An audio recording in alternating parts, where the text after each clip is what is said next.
3, 2, 1, action. Everyone knows that the real estate market typically increases at a slight incline over many years, or decreases at a slight decline over many years, and unless it's 2008, it doesn't just drop off a cliff.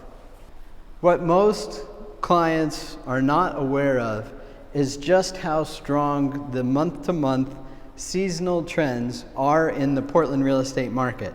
They literally, within that up and down trend, have huge peaks and valleys that make all the difference on when you want to put up a home on the market to try to get it sold. Believe it or not, inventory can literally be 10 to 20 times higher one month versus the next. And the buyer count, the amount of buyers that are actively searching and ready to buy in the market, can be a 10 to 20 times different number, a multiplier, depending on what month your home is on the market. Now, I know that not everybody gets to choose when they move. They might have a job offer that they can't refuse and they've got to go right away. Unfortunately, a lot of sales come up because of death and divorce and, all sorts of different situations that we're very well equipped to help you with. And we can help you sell any time of the year, regardless of the market. Sometimes you just have to be more aggressive on price, or there's different things that you have to do to make it successful. But if you can choose any month of the year, then this is the video for you. First up, January. Now, the real estate market doesn't change from day to day, but it does change from week to week.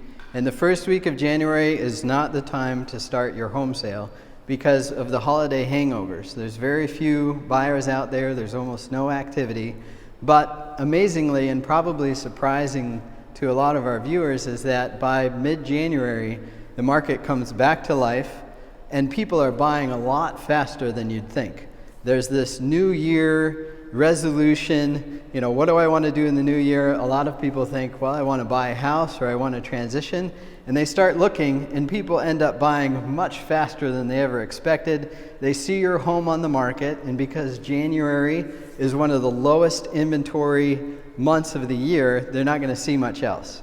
So it actually can be kind of an opportunity month. It can surprise home sellers how fastly we can sell something. Now, the other advantage for January is the first half of the year, generally speaking, is much better than the back half of the year. And so if you have a particular type of property, if you're either in a very difficult neighborhood to sell, or you have a luxury property, say over $800,000, or maybe just the nicest, biggest house in your neighborhood, which makes it a little harder to sell, or if you're on a busy street, it can make it a little harder to sell, then what you want to do is give yourself a long runway.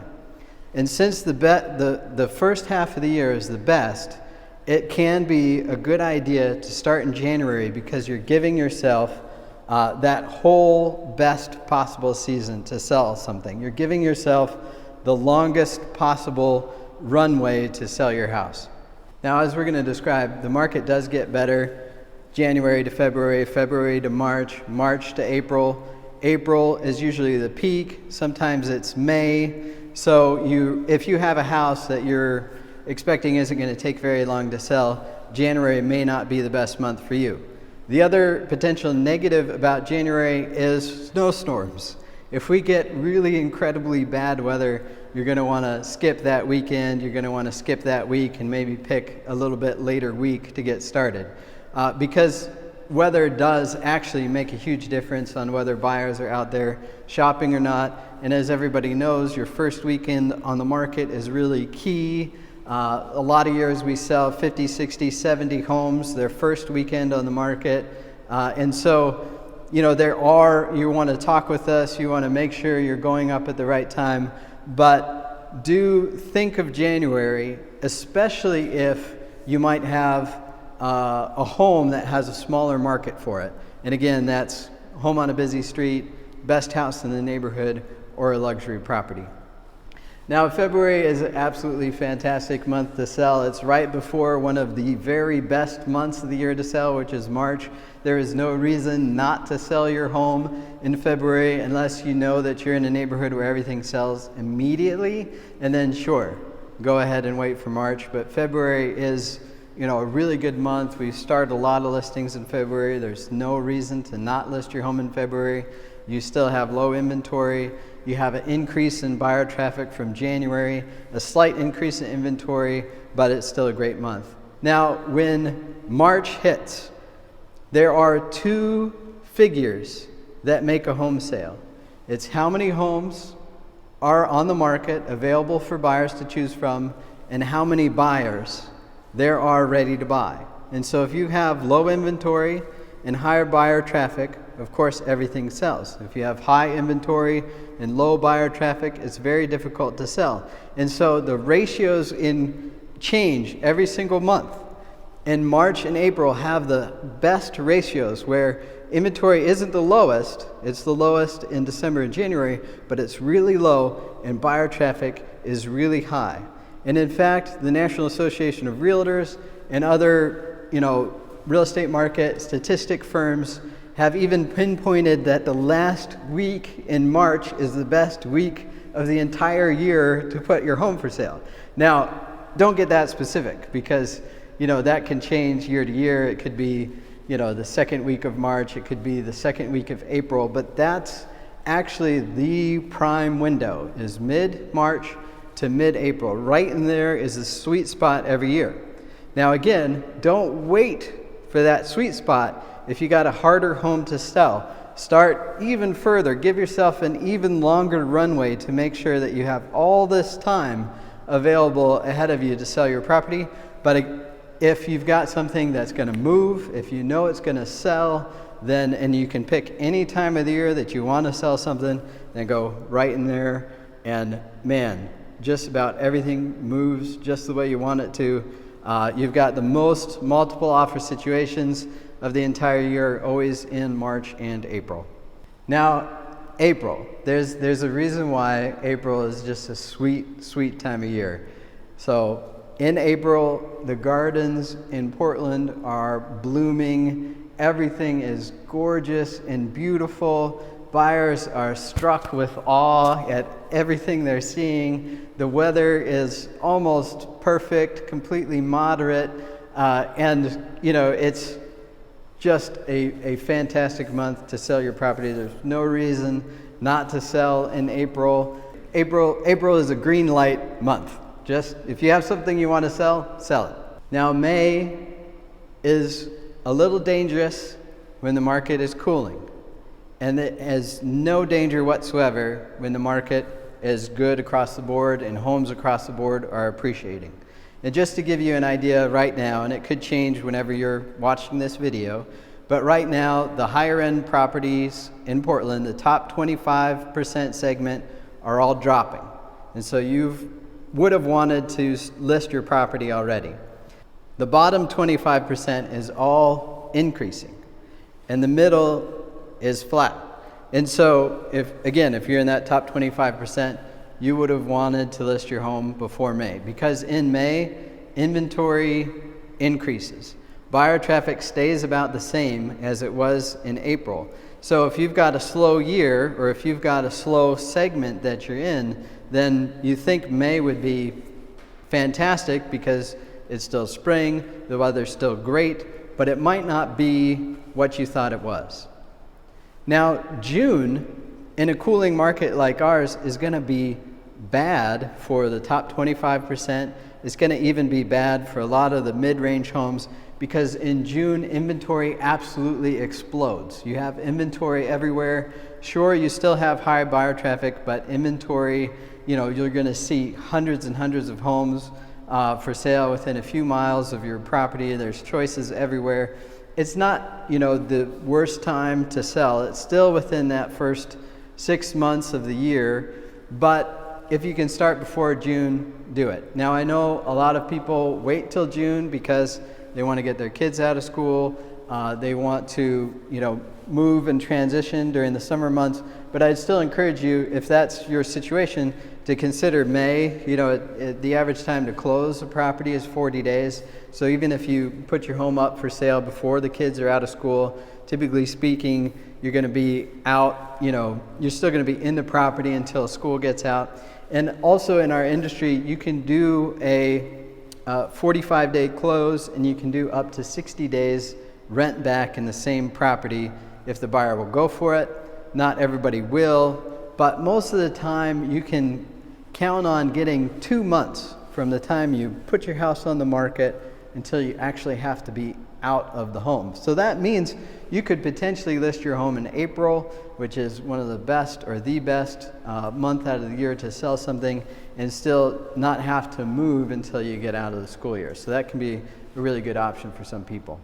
Now July. I have to be a little somber here because July in 2016. 2016 will go down as one of the hottest years in the Portland real estate market of all time. Just ridiculous, incredible if you were selling something at that time. But July in 2018, July in 2019, and July, typically speaking, again, whenever you're watching this video, if you're not in an absolutely scorching hot real estate market, then July is a bad month. So this last year, in July, across the board, home prices all dropped. It hardly mattered what segment you were selling in, unless you're in the bottom 25%, then they didn't drop. But all the rest of the segments, prices dropped across the board. Weather's not good. It's hot here. It can get really hot. People go on all sorts of vacations, so you're losing a lot of buyers. Inventory is ridiculously high. Inventory is all over the place, and all of those factors lead to price drops, reductions, angry sellers. It's a harder month, and that month is only trumped by August. Now, August is one of the hardest months of the entire year to sell a home. The only month that's harder than August, believe it or not, is December. August has the highest inventory of the entire year, and it actually has pretty low buyer traffic. And that's because Portlanders love to go on vacation in August before the next school swing. That's because August is really hot, and that's because inventory has collected since February. All the people that tried, at the beginning of the year to sell or started trying in spring or started trying in June or July, all that inventory just collects and snowballs. And then in August, you have this enormous mass of inventory. And most everyone that wanted to buy in the summer months has already purchased. And so, do yourself a favor, unless you really need to go on the market in August, or unless you live in one of the absolute hottest premier neighborhoods and streets in the whole city where you're almost guaranteed a sale, just forget August. I've even had people in some of those premier spots where they saw everything all year sell just right away, and then they waited till August to sell, and then they didn't sell right away, and that's because August is a real bear of a month. Now, September is a little better. In September, the inventory starts to decrease. There's homes that sell. There's always some homes that sell. But actually, the main reason why September is better is because sellers are giving up. If they tried all summer, they're just done. They've stopped trying. And so inventory starts decreasing. And usually it is kind of incremental where, the second week of September is better than the first, the third week is better than the second. It just kind of gets better as the month rolls. The weather actually is pretty moderate, pretty decent, so there are still a lot of people just out and about shopping. So it's not an ideal month, but it's not, the worst month of the year to sell. And then we come to October, and October surprises a lot of people because October is a pretty decent month to sell a property. Inventory has finally come down to reasonable levels. Buyer activity is still there. The weather usually is just fine. And so every year we actually sell quite a bit of property in October. It's no March or April, don't get me wrong there. But if you're, thinking of selling in August, you're going to want to skip that. If you need to sell in this back half of the 6 months, then you might want to start your listing at the end of September. Might be kind of the ideal spot if you can't wait, all the way to the new year to put up your property for sale. Then that can be a nice little window. And even November, the first couple weeks are not bad.